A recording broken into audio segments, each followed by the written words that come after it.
I guess when I think about Jerry Fidel, I think about that guy that I worked with a lot. I was hired right out of college to come here and work at Channel 7, scared to death, didn't know what to expect, and all of a sudden I'm working with this guy who he's part newsman, part circus ringmaster, and just an all-around fun guy with his big bottle of pop, always running around, super excited about everything. He really took me by the hand and helped show me what do you have to do to get a newscast on the air and what sort of elements go into that newscast.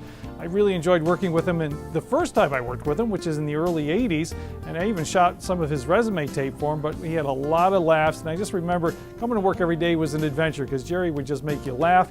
He wanted everything to be great and exciting, and he never lost his enthusiasm for life. Well, then he left, and I didn't know if I would work with Jerry again, but then he came back as a news director, and it was another great period where at that point I was actually looking to take a job in Pittsburgh, but it was Jerry who came to me and said, "Oh no, you're not leaving Channel 7, we want you here," and he kept matching the offer, whatever they gave me from KDKA, so I ended up staying, and it was another really fun time because Jerry, as the news director, was this guy who would come out of his office, he'd have a bullhorn that would play noises and make all sorts of things. He'd jump up on the desk sometimes and he'd be calling us news ninjas and trying to whip us into a frenzy to go out there and cover the news. And for me, it worked. You know, I always thought this guy's really exciting.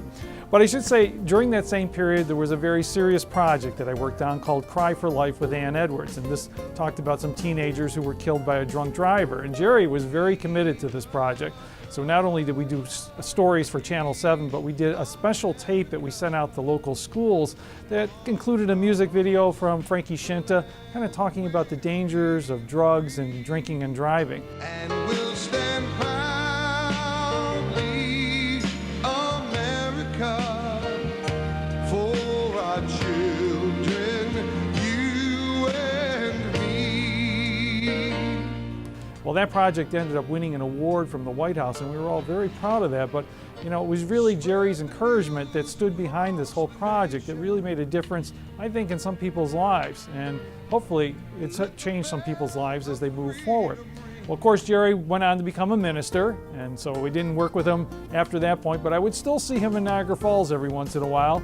And even though he would have his religious garbs on, and I'd walk up to him, and he seemed very holy and pious, I could see he still had that news twinkle in his eye.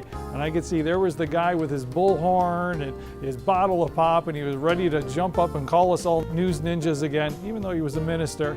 And I always enjoyed seeing him, and certainly missed working with him, certainly missed seeing him. He was a fun guy and a great man, and I certainly am very proud to hear that he's being inducted into the Hall of Fame.